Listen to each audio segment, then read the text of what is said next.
मैं हिंदी में अपनी बात रखूंगा और इस विश्वास के साथ, इस आश्वासन के साथ कि मैं आपकी मातृभाषा बांग्ला का पूरे दिल से सम्मान करता हूं और मैं अपनी मातृभाषा आपके ऊपर थोपना नहीं चाहता हूं।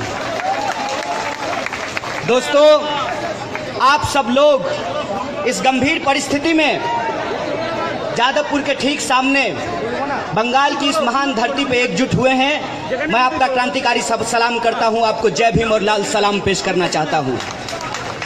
दोस्तों, गंभीर परिस्थिति हमने कहा है, गंभीर परिस्थिति हमने इसलिए कहा है कि आज हमारे सामने ज़्यादा झूठ और कम झूठ प्रस्तुत किया जा रहा है और हम तय नहीं कर पा रहे हैं कि इसमें सच की जगह कहाँ है। यह बात मैं इसलिए कह रहा हूँ कि अभी लॉन्ग मार्च के दौरान ऑल इंडिया स्टूडेंट फेडरेशन और ऑल इंडिया यूथ फेडरेशन के द्वारा जो लॉन्ग मार्च निकाला गया है, यह लॉन्ग मार्च कन्याकुमारी से चला है। विभिन्न राज्यों में अलग अलग जगह पे आरएसएस, संघ परिवार और भाजपा के लोगों के द्वारा हमारा यह कह करके विरोध किया जा रहा है कि हमने देश के खिलाफ बोला है। एक सीधी सी बात है कि अगर हमने देश के खिलाफ बोला है, अगर हमने देश के खिलाफ कुछ गलत कहा है, तो मुझे घूम घूम के आप लोगों के बीच आकर के बात करने का अधिकार नहीं है। अगर हमने देश के खिलाफ कुछ कहा है तो इस तरह से मैं छुट्टा घूम नहीं सकता हूँ। मुझे तुरंत पकड़ करके जेल में डालना चाहिए, नया धारा सेडिशन का लगाना चाहिए, पुलिस को तुरंत चार्जशीट फाइल करके हो सके तो मुझे गोली मारना चाहिए या फांसी पर चढ़ाना चाहिए। सवाल क्या है? सवाल यह है कि आरएसएस सच नहीं बोलना चाहती है, लेकिन हम सच बोलना चाहते हैं। बोलो साफ साफ कि तुम देश के खिलाफ नहीं, तुम आरएसएस के खिलाफ बोलते हो, इसीलिए तुम्हारे लिए काला रंग लेकर के आए हैं, काला झंडा लेकर के आए हैं। ये बात साफ साफ बोलो, झूठ मत बोलो, गुमराह मत करो। अगर तुम कहते हो कि तुम्हारा झूठ सच है तो फिर हम तुमसे सवाल पूछना चाहते हैं। राष्ट्रपति जी तुम्हारे, उपराष्ट्रपति जी तुम्हारे, प्रधानमंत्री जी तुम्हारे, गृह मंत्री जी तुम्हारे, तुम हमारे खिलाफ एक चार्जशीट नहीं फाइल करवा रहे हो। शर्म है तुम्हारे ऊपर, लानत है तुम्हारे ऊपर। तुमको चार्जशीट फाइल कराना चाहिए। और अगर तुम्हारे गृह मंत्री तुमको फिर से निंदा और कड़ी निंदा कहकर करके गुमराह कर रहे हैं तो तुमको मुंह काला करना चाहिए अपने गृह मंत्री का, अपने प्रधानमंत्री का और अपने आरएसएस और भाजपा के लोगों का। ये सच की ताकत है और यही हम तुमसे ललकार रहे हैं कि सच क्या होता है और झूठ क्या होता है। हम विमर्श करना चाहते हैं और खुले तौर पे विमर्श करना चाहते हैं। बताओ कि सच क्या है? क्या हम देश के खिलाफ हैं कि तुम देश के खिलाफ हो? ये सवाल हम तुमसे पूछना चाहते हैं।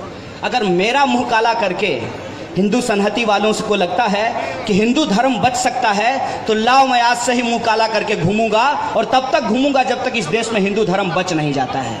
लेकिन एक सवाल तुमसे पूछना चाहते हैं कि गोरखपुर में जो लोग मरे थे, जो बच्चे मिले थे, वो हिंदू थे कि नहीं थे? ये सवाल मैं तुमसे पूछना चाहता हूँ। उत्कल एक्सप्रेस में जो लोग मारे गए वो हिंदू हैं कि नहीं है? ये सवाल मैं तुमसे पूछना चाहता हूँ। इस देश के 12,000 किसान एक साल में आत्महत्या करते हैं, वो हिंदू है कि नहीं? ये सवाल मैं तुमसे पूछना चाहता हूँ। इस देश में हर रोज एक लोग भूख से मर जाते हैं, वो हिंदू के हैं कि नहीं है? ये सवाल मैं तुमसे पूछना चाहते हो। हिंदू धर्म बचाने चले हो। एक इंसान के मुंह पे अगर काला रंग लगा करके तुम्हारा धर्म बचता है तो मैं समझता हूं कि वो तुम्हारा हिंदू धर्म होगा, वो हिंदुस्तान का हिंदू धर्म नहीं है जो एक इंसान का मुंह काला करके बचता है। यह बात मैं क्यों कह रहा हूं? यह बात मैं इसलिए कह रहा हूं कि आज हमको सच और झूठ को पहचानने की जरूरत है। अगर हम ये पहचानने के लिए तैयार हैं तब हमारे मन में कुछ सवाल आता है और वो सवाल ये है कि क्यों इनको इतना काला रंग प्यारा है। दरअसल इनको काला रंग प्यारा नहीं है, इनको काले रंग से नफरत है। और आपको स्टेटमेंट याद होगा तरुण विजय साहब का कि तरुण विजय ने कहा कि हम रंगभेदी नहीं हैं क्योंकि उत्तर भारतीय और दक्षिण भारतीय मिलकर के रहते हैं। इसका मतलब आप मानते हैं कि दक्षिण भारतीय काले होते हैं और आप समझते हैं कि काले लोग जो होते हैं वो गोले लोगों से खराब होते हैं। अरे यार, अपनी नहीं कम से कम हिंदी सिनेमा की सुन लेते। वैसे भी तुम्हारे यहाँ बहुत हीरो हीरोइन है। महमूद साहब बहुत पहले कह गए थे, काले हैं तो क्या हुआ, दिल वाले हैं। हम काले रंग से नफरत करने वाले नहीं हैं। और एक बात और, स्मृति ईरानी तो हम हैं नहीं कि अब मेरा मुंह अगर बहुत गोरा और बहुत साफ होगा तो हम सास बहू करके मंत्री बन जाएंगे। इसीलिए हमारा मुंह गोरा होना जरूरी नहीं है। और आप देखिए, आप बंगाल के लोग हैं, आपको मालूम होगा कि द्रौपदी जी जो आजकल राजनीति में आने का प्रयास कर रहे हैं, उनकी सच्चाई क्या है। सच्चाई ये है कि प्रधानमंत्री साहब कहते हैं बेटी बचाओ बेटी पढ़ाओ, और भाजपा के नेता कहते हैं बेटी चुराओ बेटी को छेड़ो। ये जो बेटी चुराने वाले लोग हैं, ये हमसे हमारा देशभक्ति का प्रमाण पत्र मानना चाहते हैं। अरे भाई साहब, मोदी जी इतिहास में फेल कर गए थे, हम लोगों का इतिहास ठीक ठाक है। हमको मालूम है इस देश में आरएसएस और भाजपा का क्या इतिहास है और इन्होंने देश के साथ कैसे गद्दारी की है, ये बात हम जानते हैं। तिरंगा झंडा लेकर के आए हो, तिरंगा झंडा का इतिहास तुमको शायद मालूम नहीं है, और आरएसएस के क्लास में तुमको तिरंगा झंडा का इतिहास शायद पढ़ाया नहीं जाता है। जब इस देश के अंदर झंडा समिति ने तिरंगा झंडा को अप्रूव किया था, तो ये संघ परिवार के लोग थे जिन्होंने तिरंगा की होली जलाई थी। आज तिरंगा हाथ में लेकर के हमसे हमारा देशभक्ति का प्रमाण पत्र पूछ रहे हैं। आज हम लोगों को तय करने की जरूरत है कि हम इस मुल्क का मुस्तकबिल क्या तय करना चाहते हैं, इस देश के मुकद्दर को हम कैसे देखना चाहते हैं। और आज हमारे सामने गंभीर परिस्थिति क्यों है? हमारे सामने गंभीर परिस्थिति इसलिए है कि हमारा दोस्त एक कहानी बता रहा था।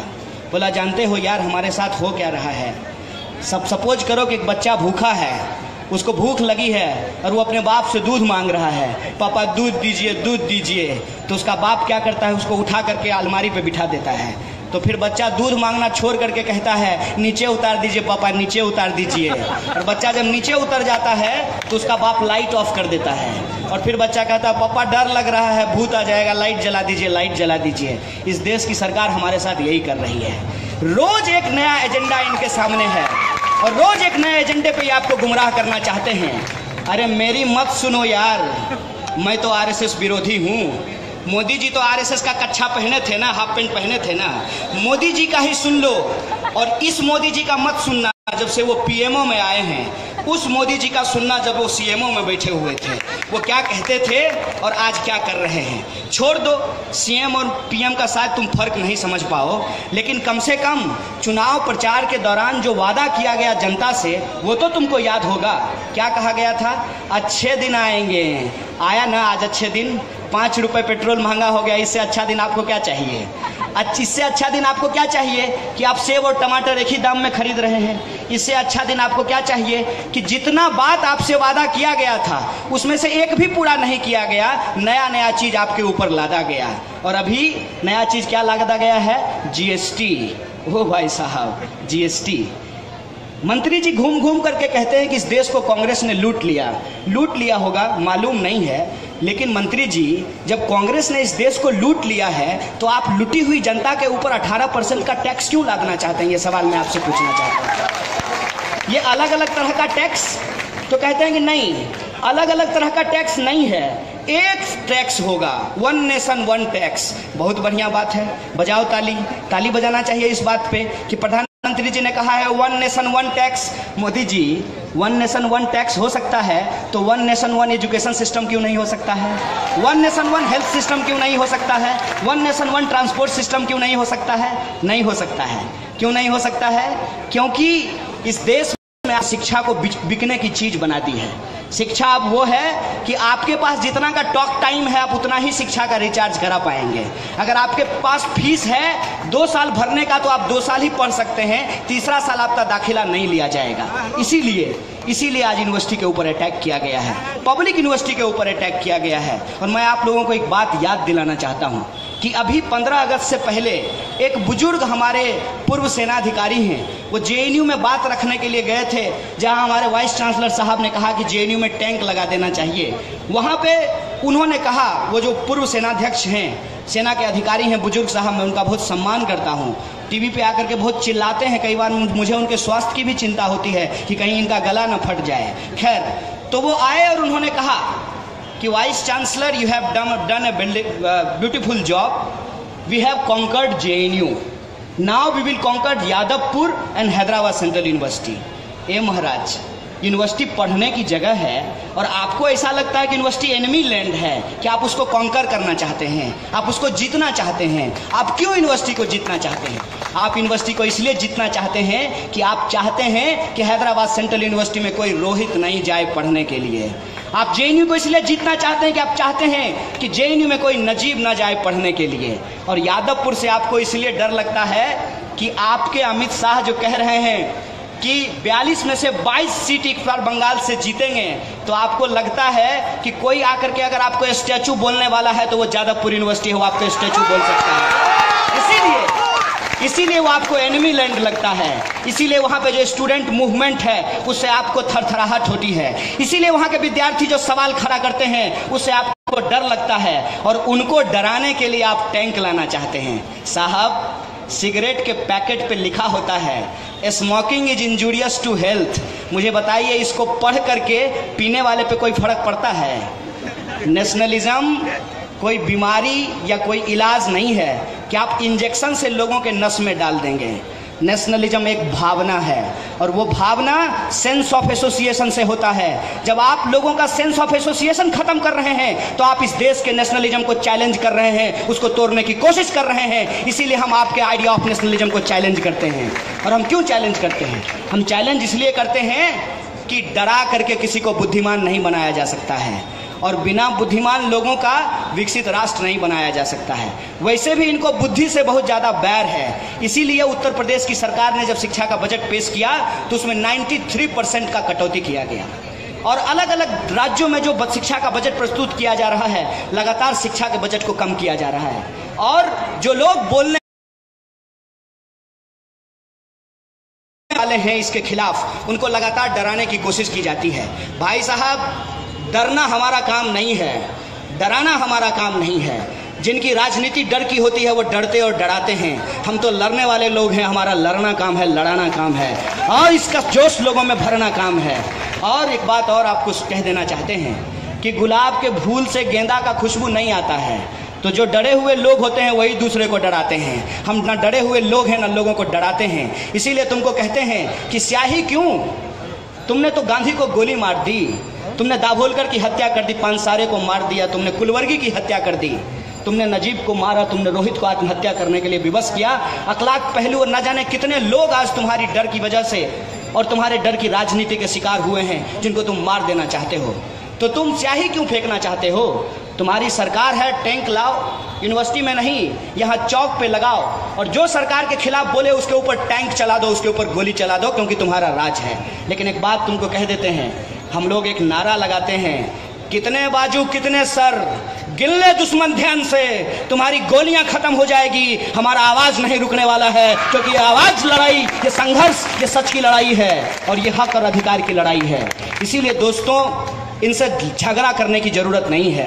मैं आपको गांधीवादी होने के लिए नहीं कह रहा हूं, लेकिन मैं आपको साहसी होने के लिए कह रहा हूं। इसीलिए आपको कह रहा हूं कि इनकी गोलियों से, इनके स्याही से, इनके डंडे से, इनकी पुलिस से और इनके कानून से घबराने की जरूरत नहीं है, क्योंकि ये कानून इनका नहीं है, ये संविधान इनका नहीं है, ये लोकतंत्र इनका नहीं है। और ये इतिहास जब आप जानते हैं तो यह बात समझ लीजिए कि जब इनका नहीं है तो ये इसको बदलने की कोशिश कर रहे हैं। इसीलिए आज भारतीय संविधान को बचाने की जरूरत है, क्योंकि उसको मनुस्मृति से रिप्लेस करने की कोशिश की जा रही है। इसीलिए पार्लियामेंट्री डेमोक्रेसी को बचाने की जरूरत है, क्योंकि उसको ऑटोक्रेसी से डाइवर्ट करने की कोशिश की जा रही है, और उसको फैसिज्म से रिप्लेस करने की कोशिश की जा रही है। क्या कहा गया?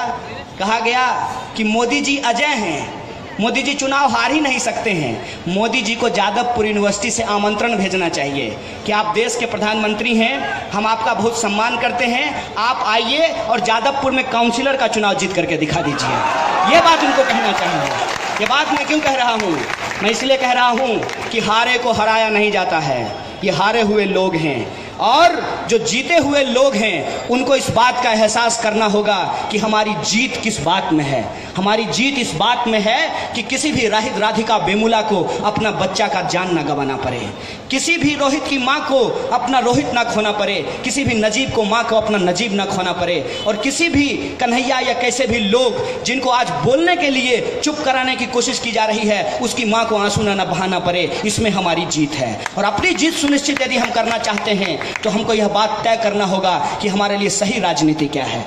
एक तरफ ये धर्म बचाने का धंधा लिए हैं, एक तरफ धर्म बचाने का ठेका इन्होंने लिया है, और दूसरी तरफ हमको जनगण को बचाने की बात है। जनगण को हम कैसे बचाना चाहते हैं? जनगण को यदि हम बचाना चाहते हैं तो हमको सबके लिए शिक्षा की बात करनी पड़ेगी, सबके लिए रोजगार की बात करनी पड़ेगी, सबके लिए स्वास्थ्य की बात करनी पड़ेगी, सबके लिए ट्रांसपोर्ट की व्यवस्था की बात करनी पड़ेगी। और पहचान हमारी कुछ भी हो, बिहारी, बंगाली, उड़िया, मराठी, कुछ भी हमारी पहचान हो, हम सब आत्मसम्मान के साथ एक ही बगीचे में अलग अलग फूल की तरह, गुलदस्ते की तरह एक साथ रह सकें, उस आत्मसम्मान की लड़ाई को हमको लड़ना पड़ेगा।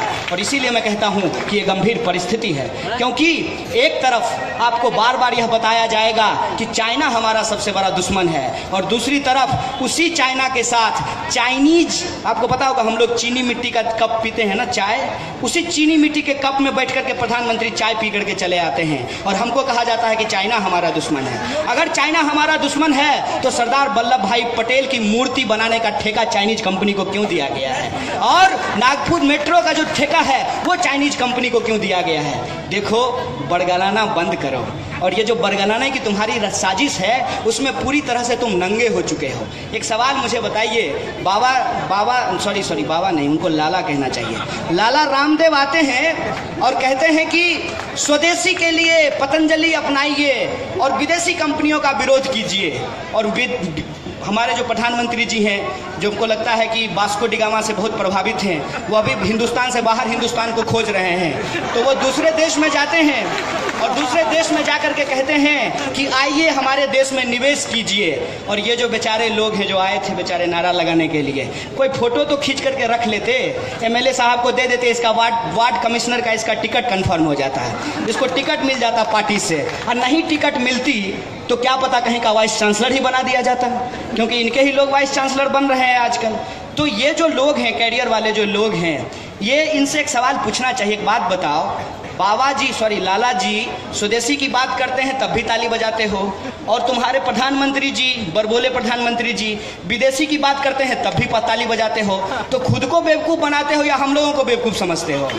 अब आप एक सवाल मुझे बताइए, प्रधानमंत्री जब विदेश घूमते हैं और यह बात पूछा गया कि भाई साहब आप जो है हमेशा फ्लाइट मोड पे रहते हैं और जनता को वाइब्रेशन मोड पे छोड़ के चले गए हैं, तो ये बताइए कि आप विदेश जाकर के खोजते क्या हैं? तो जोर शोर से इन्होंने कहा कि विदेश जाकर के हम एफडीआई की तलाश कर रहे हैं, विदेशी पूंजी को देश में लाना चाहते हैं। और दिन रात जो है टीवी चैनल पे प्रचार आता है बाबा जी का कि गाय का मूत्र इस्तेमाल कीजिए, गाय का गोबर इस्तेमाल कीजिए, ठीक है, आप पतंजलि का फेस वॉश लगाइएगा, देश बहुत आगे चला जाएगा, पतंजलि का बिस्कुट खाइएगा, आप देशभक्त हो जाइएगा। ये जो पूरा फैलाया जा रहा है, तो उसमें वो तो स्वदेशी का प्रचार कर रहे हैं, प्रधानमंत्री विदेशी का प्रचार कर रहे हैं, और दोनों एक साथ पाल भाती करते हैं। इसकी सच्चाई क्या है ये जरा हमको बता दो। एक एक पॉलिसी पे आप सवाल खड़ा कीजिए, आपको सच्चाई पता चल जाएगा। इनसे पूछिए कि अच्छा दिन कैसे आएगा, तो कहेंगे स्किल इंडिया से। बोले अच्छा, स्किल इंडिया से अच्छा दिन आ जाएगा? तो ये बताओ कि इस देश में 5.5 लाख इंजीनियर प्रति वर्ष पैदा होते हैं। सरकार ने जो कुल रोजगार पैदा किया है वो 1,35,000 है, तो वो बाकी जितने इंजीनियर हमारे देश में बने वो सब अनस्किल्ड हैं, उनके पास कोई स्किल नहीं है। अरे वो 5.5 लाख इंजीनियर जो बीटेक किए हैं उन्हीं को इंजीनियरिंग का जॉब दे दो, वो स्किल इंडिया का सबसे बड़ा सक्सेस होगा। तब ये कहेंगे होगा धीरे धीरे, 2022 तक हम सब कुछ कर लेंगे। ये अपना रिचार्ज का जो टाइम है ना, टॉक टाइम भूल गए हैं कि सरकार को 2019 में दोबारा रिचार्ज होना है, इसीलिए अपने आप को 2022 के मोड में रखे हुए हैं। तो इनसे पूछना चाहिए कि स्किल इंडिया से किसी को जॉब तो मिला नहीं है, और इंजीनियर हैं जब वो जॉब नहीं कर पा रहे हैं तो इतिहास ऑनर्स को कौन जॉब देगा?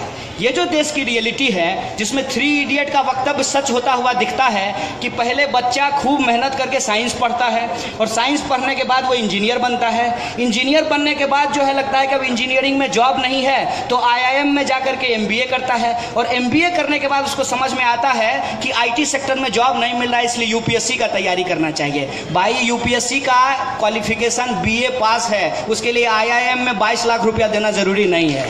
ये जो देश देश के अंदर शिक्षा व्यवस्था की हालत की गई है, क्या ये तुम्हारे स्किल इंडिया प्रोग्राम में आता है कि नहीं आता है? तब वो चुप्पी साध लेगा, तब आपको समझ में आएगा कि स्किल इंडिया में एस साइलेंट है, उसका असली मतलब किल इंडिया है। इसीलिए इनका जो एक एक प्रोग्राम है उस पर सवाल पूछिए। आज मैं देख रहा था एक फोटो, उसमें हमारे जो ढोंगी योगी जी हैं मुंह में नकाब लगाए हुए थे, एकदम ऐसे नकाब लगा करके झाड़ू दे रहे थे, और वहीं बगल में जो 365 दिन झाड़ू देने वाली जनता थी उससे 3 हाथ का दूरी बनाए हुए थे, क्योंकि अगर वो उनसे सट जाता तो उनको दोबारा जाकर के गंगा जल से स्नान करना पड़ता है। ये इनका स्वच्छ भारत अभियान है। अगर आप इतने ही स्वच्छता के समर्थक हैं तो ऐसा कीजिए, देखिए ये लोग आया है ना हमारा विरोध करने, तो हमारा विरोध करने से ज़्यादा अच्छा है ना कि प्रधानमंत्री के योजना का समर्थन ये करे।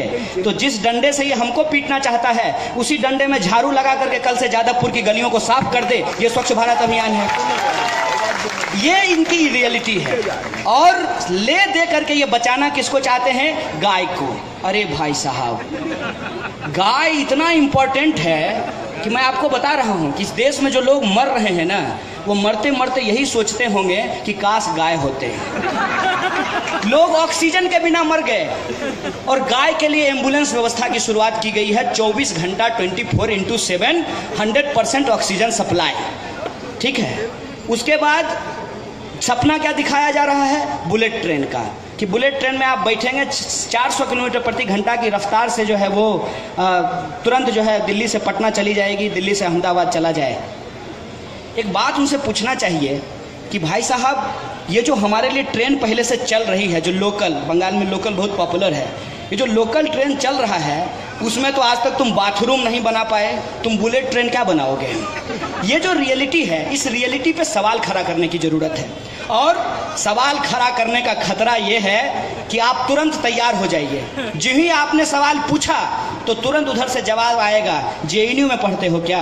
मुझे स्वाभिमान है इस बात का कि जेएनयू आज सवाल पूछ रहा है। मुझे स्वाभिमान है इस बात का कि जादवपुर यूनिवर्सिटी ने सवाल पूछने के झंडे को बुलंद करके रखा है। और मुझे स्वाभिमान है इस बात का कि बंगाल की जनता इस बात को समझ रही है। और बंगाल की जनता को यह बात समझना क्यों ज़रूरी है? इस बात को समझना इसलिए ज़रूरी है कि बहुत चालाकी से हर बंगाली को लोग बंगाली ही कहता था, जो बांग्ला बोलता था वो बंगाली ही होता था। बंगाली नेशनलिज्म इतना स्ट्रॉन्ग है कि बांग्ला के सवाल पे बांग्लादेश पाकिस्तान से अलग हो गया। वो रिलीजन के सवाल पे अलग नहीं हुआ, वो लैंग्वेज के सवाल पे अलग हुआ, वो कल्चर के सवाल पे अलग हुआ। ये जो नेशनलिज्म है, इस नेशनलिज्म को आज खतरा किससे है? खतरा उससे है जो रामनवमी के दिन तलवार लेकर के राम को बचाने के लिए निकले हैं। अरे भाई, राम तो जगत पालक हैं, राम ने सबको बचाया, तुम राम को तलवार लेकर के कैसे बचा लोगे? राम तो खुद अपनी रक्षा कर सकते हैं। और उसके दिन ये नारा लगाते हैं, ना दुर्गा ना काली, जय श्री राम बजरंग बली। मतलब दुर्गा और काली हिंदू देवी देवता नहीं है क्या? ऐसा आखिर क्यों बोला जाता है? ऐसा इसलिए बोला जाता है कि बंगाल एक बात के लिए और जाना जाता है। बंगाल जाना जाता है अपने नारी आंदोलन के लिए, फेमिनिस्ट मूवमेंट के लिए। और कई बार ये कहा जाता है कि बंगाली महिलाएं बहुत स्ट्रांग होती है। जब बंगाली महिलाएं स्ट्रांग होती है और वो काली दुर्गा की पूजा करती है तो उसके ऊपर मैस्कुलिनिटी कैसे थोपा जाएगा, उसके ऊपर पेट्रियार्की कैसे थोपा जाएगा। और जब तक उसके ऊपर पेट्रियार्की नहीं थोपा जाएगा तब तक भगवा झंडा लहरा नहीं सकता है। इसीलिए ये नारा लगाया गया है। ये साजिश आप लोगों को समझना होगा कि बंगाल का इतिहास क्या है और आपका दर्द ज़्यादा बड़ा है। मैं दिल्ली से आता हूँ। विभाजन के दौरान सबसे ज़्यादा दंगा से प्रभावित कोई इलाका था तो वो दिल्ली और बंगाल था। आप जानते हैं कि गांधी की हत्या क्यों हुई? गांधी की हत्या इसलिए नहीं हुई कि वो पाकिस्तान के समर्थन में थे। गांधी की हत्या इसलिए हुई कि वो पाकिस्तान नहीं चाहते थे कि बन जाए, हिंदुस्तान का बंटवारा हो जाए, इसलिए गांधी की हत्या हुई। और वो जो 2 नेशन थ्योरी है, उस 2 नेशन थ्योरी का इतिहास ये है कि जिनको ये बीड़ कहते हैं, मुझे बताइए कि अंग्रेज से माफ़ी मांगने वाला बीड़ होगा कि फांसी पर चढ़ जाने वाला बीड़ होगा? तो हमारे लिए भगत सिंह बीड़ है कि सावरकर बीड़ है, ये तय कर लें। भाई सावरकर ने माफ़ी मांग ली थी, ये इतिहास है। अगर जादवपुर यूनिवर्सिटी में कोई एबीवीपी वाला पढ़ता होगा तो उसको कान पकड़ करके ले जाइएगा और लाइब्रेरी में वो किताब पढ़ाइएगा जिसमें लिखा हुआ है कि सावरकर ने माफ़ी मांग ली थी। और वो पढ़ाइए, उसको इतिहास याद दिलाइए कि हमारे लिए वीर भगत सिंह हैं, खुदीराम बोस हैं। हमारे लिए समाज सुधारक पंडित दीनदयाल उपाध्याय नहीं, ईश्वर चंद्र विद्यासागर हैं, विवेकानंद भी हैं। ये बात मैं क्यों कह रहा हूँ? ये बात मैं इसलिए कह रहा हूँ कि 2 नेशन थ्योरी हिंदू महासभा के द्वारा दिया गया। और मुस्लिम लीग ने उसको बाद में एक्सेप्ट किया और भारत दो हिस्से में विभाजित हो गया। आज बंगाल को फिर से कम्युनलिज्म की नर्सरी बनाने की कोशिश की जा रही है। नवाखली हम लोग भूले नहीं हैं। इसीलिए मैं आप तमाम लोगों से अपील करना चाहता हूं कि ये हिंदू धर्म के समर्थक नहीं हैं। अगर हिंदू धर्म को सबसे ज़्यादा खतरा किसी से है तो आरएसएस और संघ परिवार से है। और ये बात मैं क्यों कह रहा हूँ? ये बात मैं इसलिए कह रहा हूँ कि हिंदू संहति के लोग हमारा विरोध करने आए थे। उनसे पूछिएगा कि बंगाल में बाढ़ आई है, जो लोग बाढ़ से लड़ रहे हैं वो भी हिंदू हैं। तुमको कन्हैया कुमार का विरोध करने की बजाय बाढ़ राहत सामग्री का जुटान करके उनके बीच में वितरण करना चाहिए था, अगर तुम हिंदू धर्म को बचाना चाहते हो। इनको हिंदू धर्म से कोई लेना देना नहीं है, इनको तिरंगे झंडे से कोई लेना देना नहीं है, उनको हिंदुस्तान के इतिहास से कोई लेना देना नहीं है, उनको संविधान और लोकतंत्र में भरोसा नहीं है। इसीलिए बंगाल को यह बात समझना होगा कि बंगाल को वो लोग कम्युनलिज्म की नर्सरी बनाना चाहते हैं, और इस नर्सरी को बनने से यदि हम बचाना चाहते हैं तो एक बात हमको समझना होगा कि एक लकीर उनके द्वारा खींची गई है नफरत की, एक लकीर उससे भी बड़ी हमको खींचनी होगी मोहब्बत की। यह बात हमको तय करना होगा। इसीलिए दोस्तों, एक अखबार ने लिखा कि कन्हैया कुमार को ऐसे बंगाल में इसलिए बुलाया है कि वो अपने एसएफआई को दिखाना चाहता है कि वो उससे बड़ा संगठन है। ए भाई साहब, आपके यहाँ इस बात की लड़ाई होती होगी कि हम स्ट्रिंगर से रिपोर्टर और रिपोर्टर से चीफ एडिटर बन जाएं। हमारे लिए समाज बदलाव की लड़ाई है। हम एक दूसरे के खिलाफ लड़ना नहीं चाहते हैं, हम एक दूसरे के समर्थन में संघर्ष करना चाहते हैं। यह बात मैं उनको कह देना चाहता हूँ। और मैं तो अपने दिल को इतना बड़ा करना चाहता हूँ कि मैं किसी के खिलाफ नहीं, देश के लिए संघर्ष करना चाहता हूं। और आज एक पत्रकार ने इंटरव्यू लेते हुए हमसे पूछा कि आप एंटी बीजेपी लोगों को कैसे ऑर्गेनाइज करेंगे। हम बोले हम एंटी बीजेपी लोगों को क्यों ऑर्गेनाइज करेंगे? हमको किसी के पीछे एंटी होने की जरूरत नहीं है, क्योंकि एंटी कांग्रेस एक बार एकजुट हुआ था और बीजेपी बिहाइंड जेपी के पीछे खड़े होकर के आज ये देश की सत्ता में काबिज हो गए हैं। एंटी कांग्रेसिज्म का फायदा उठा करके आज ये सत्ता में काबिज हो गए हैं। इस बात को हमको समझना होगा कि एक लकीर जो नफरत की है, सेक्टरिज्म की है, उसके सामने हमको बड़ी लकीर खींचनी है। इसीलिए वो लकीर एंटी की नहीं होगी। हम एंटी बीजेपी नहीं, प्रो कॉन्स्टिट्यूशन फोर्सेस को यूनाइट करना चाहते हैं, प्रो सोशलिज्म फोर्सेस को यूनाइट करना चाहते हैं, प्रो प्रोग्रेस फोर्सेस को यूनाइट करना चाहते हैं, प्रो रेशनलिटी फोर्सेस को हम ऑर्गेनाइज करना चाहते हैं। हम किसी के विरोध की राजनीति नहीं करते हैं। आलोचना करना हमारा काम नहीं है। हम विद्यार्थी हैं, आपके टैक्स के पैसे से पढ़ते हैं, इसीलिए हमारा काम है चीज़ों को समझना, समझ करके सवाल खड़ा करना और उन सवालों को हल करके जनता के सामने एक नया विकल्प खड़ा करना। ये हमारा काम है। हम उस रास्ते पे आगे बढ़ रहे हैं। इसीलिए ये हमारा विरोध करते हैं। इसलिए हमारा विरोध नहीं करते हैं कि हमारे ऊपर सेडिशन का चार्ज लगा है। अगर हमारे ऊपर सेडिशन का चार्ज सही होता तो मैं आज आपके बीच खड़ा होकर के भाषण नहीं दे रहा होता। अगर हमारे ऊपर देश विरोधी नारा लगाने की बात सही होती तो आज मैं जेल के बाहर नहीं होता। और इनको ये सच्चाई मालूम है, ये हमारी इस आवाज़ को समझते हैं। इसीलिए जो हमारी विचारधारा है, जो हमारा संघर्ष है, जो हमारा सवाल है, उसको टालने के लिए एक नया सवाल हमारे सामने ला करके रखते हैं। आज एक हिंदी अखबार ने रिपोर्ट किया कि कन्हैया को आईएसआईएस का एजेंट बता करके हिंदू संहति सेना ने विरोध किया। अरे भाई साहब, आईएसआईएस का एजेंट अगर हम हैं तो ध्रुव सक्सेना जेल में क्यों है, ये सवाल हमको बता दो। और वो ध्रुव सक्सेना कहाँ से गिरफ्तार हुआ? वो ध्रुव सक्सेना बंदे व्यापम की जगह से गिरफ्तार हुआ। शिवराज जी, जिनको सबसे स्वच्छ प्रदेश बनाने का इनाम मिला है, उनके यहाँ से गिरफ्तार हुआ, जहाँ भाजपा की सरकार है। जब से भाजपा की सरकार आई है, लोगों को लगातार दनादन जमानत मिल रहा है। और भाजपा के समय में अगर हमको जमानत मिला है तो इस बात की गारंटी है, जब हम खुल करके भाजपा के खिलाफ बोल रहे हैं कि इनके पास हमारे लिए कुछ भी नहीं है। इसीलिए इन्होंने एक नया तरीका अपनाया है। वो तरीका ये है कि कुछ लोग जो ज़्यादा सशक्त हैं उनको गोली मार दो, जो उनसे कम है उनको पत्थर मार दो, और जो उनके साथ मिल करके लड़ना चाहते हैं उनके ऊपर डंडे बरसाओ, स्याही फेंको। ये तरीका इन्होंने अपनाया है। और ये जो परिस्थिति देश के अंदर खड़ा की गई है वायलेंस की और हिंसा की, ये इनकी विचारधारा है। इसीलिए दोस्तों, इस सिचुएशन को हम लोगों को समझना होगा। और मुझे ज़्यादा यह बात जादवपुर के पास खड़ा होकर के, कलकत्ता के पास खड़ा होकर के कहने की ज़रूरत नहीं है, क्योंकि मैं आज भी समझता हूँ कि बिहार बंगाल का हिस्सा है और हम लोग आपसे पुनर्जागरण सीखे हैं, पूरा देश आपसे पुनर्जागरण सीखा है, तो आपको सिखाने की ज़रूरत नहीं है। लेकिन एक अपील मैं आपसे ज़रूर करना चाहता हूँ कि आज हम ऐसे मोड़ पर खड़े हैं जहाँ दोस्त पहचानने से ज़्यादा ज़रूरी दुश्मन को पहचानना हो गया है। इसीलिए आज हमको तय करने की ज़रूरत है कि हमारी लड़ाई किसके खिलाफ है और किसके लिए है। अगर ये बात हम तय कर लें तो फिर हमको समझ में आएगा कि ये जो लगातार कोशिश हो रही है बंगाल की धरती पे कम्युनलिज्म का एक्सपेरिमेंट करने का और इसको नर्सरी बनाने का, उसको हमको नाकाम करना होगा। क्योंकि बंगाल की तरफ हिंदुस्तान देखता है। हम आज भी समझते हैं कि इस देश के जो टॉप प्रीमियर इंस्टीट्यूट हैं, चाहे वो JNU हो, चाहे वो IIT हो, IIM हो, वहाँ पे जो पढ़ाने वाले फैकल्टी हैं वो बंगाल से हैं। चाहे आप फिल्मिस्तान की बात करें तो जो फिल्म मेकर हैं वो बंगाल से हैं, म्यूजिशियन बंगाल से हैं। और हमारे JNU की तो बात ही छोड़ दीजिए, हमारे पहले वाइस चांसलर ही बंगाल से थे। और इसलिए मैं आप सब लोगों से अपील करना चाहता हूँ कि आप क्या तय करेंगे डेमोक्रेसी का मुस्तकबिल, पूरा हिंदुस्तान आपको देखेगा। और मैं आपसे अपील करना चाहता हूं कि यह जो सांप्रदायिकता है, धर्म बचाने का जो ठेका कुछ लोगों ने ले रखा है, उसकी हकीकत को आप घर घर जाइए, घर घर जाकर के यह हकीकत उन लोगों को बताइए। और एक नारा हम बार बार लगा रहे हैं, निकलो बंद मकानों से, जंग लड़ो बेईमानों से। इन बेईमानों से हमको जंग लड़ने की जरूरत है। और इस बात को समझने की जरूरत है कि हिंदुस्तान का मुस्तकबिल अगर कुछ हो सकता है तो वह देश का संविधान है, उसकी प्रस्तावना है। और प्रस्तावना में कही गई वह बात we the people of India, जिसमें इक्वलिटी की बात की गई है, फेटर्निटी की बात की गई है, लिबर्टी की बात की गई है, सेकुलरिज्म की बात की गई है, सोशलिज्म की बात की गई है, उसको हमको अक्षरशः जमीन पे लागू कराना होगा।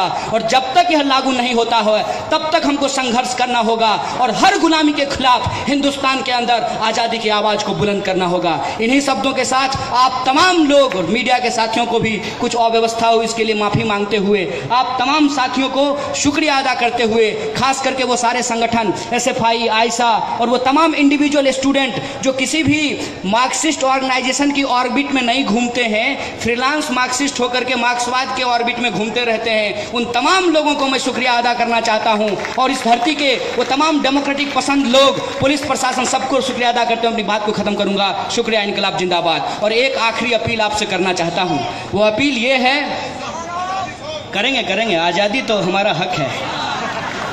एक बात मैं आपसे अपील करना चाहता हूं कि इस देश के अंदर आज सेकुलर क्रेडेंशियल और जो हमारा नेशनलिज्म है, जो यूनिटी और डाइवर्सिटी की बात करती है, उसके ऊपर एक अटैक है। और उस अटैक के खिलाफ अगर हम संघर्ष करना चाहते हैं तो हमको अपने एक हाथ में तिरंगा झंडा और दूसरे हाथ में अपने ऑर्गेनाइजेशन का झंडा लेकर के संघर्ष करना पड़ेगा। और जय भीम लाल सलाम के नारे को आगे बढ़ाते हुए, हिंदुस्तान जिंदाबाद के नारे को आगे बढ़ाते हुए इन ताकतों को हमको परास्त करना होगा। इन्हीं शब्दों के साथ अपनी बात को खत्म करूंगा। शुक्रिया, इनकलाब जिंदाबाद। ठीक है, आज़ादी। ए भाई, विरोध करने आए हो 5 मिनट के बाद कर लेना, ध्यान से सुन लो कि हमको किस चीज से आज़ादी चाहिए। अरे हम क्या चाहते हैं, अरे हम क्या चाहते हैं, है हक हमारी, है जान से प्यारी, है प्यारी ही प्यारी, है प्यारी ही प्यारी। तो बोल रे भाई, अरे बोल रे बहना, अरे बोल दलिता, किसान भी बोला, मजदूर भी बोला, तो मैं भी बोलूंगा, तो तुम भी बोलो। तो संघवाद से, तो संघवाद से, तो मनुवाद से, तो मनुवाद से, तो जातिवाद से, तो जातिवाद से, पितृसत्ता से, पितृसत्ता से, सामंतवाद से, आतंकवाद से हम लेके रहेंगे। है हक हमारी, है जान से प्यारी।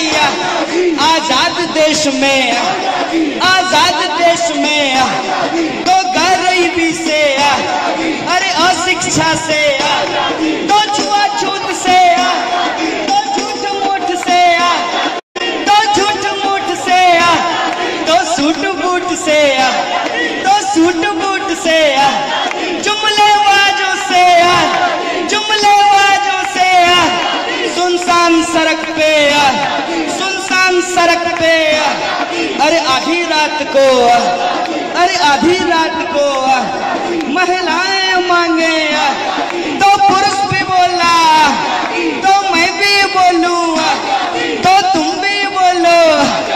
अरे प्यार करने की किया, शादी करने किया, साथी चुनने किया, और ना कहने किया और हाँ कहने किया।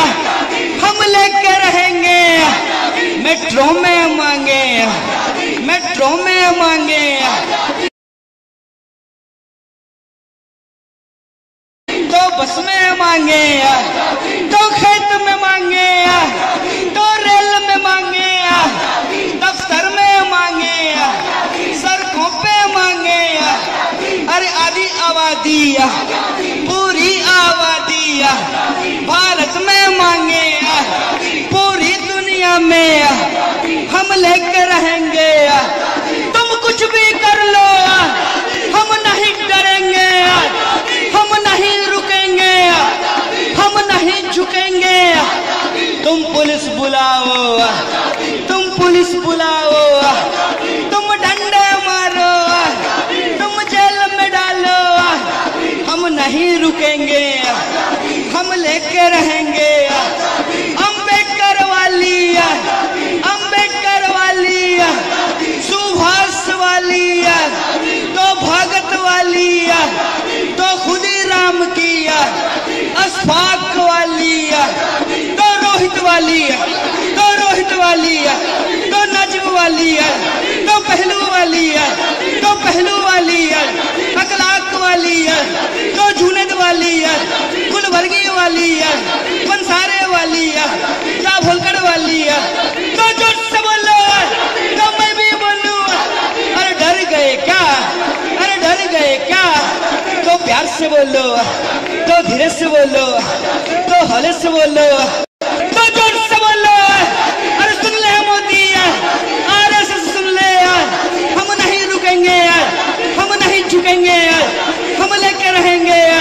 तो मिलकर बोलो, तो जोर से बोलो, तो मैं भी बोलूं, तो तुम भी बोलो। बहुत बहुत शुक्रिया आप तमाम लोगों का।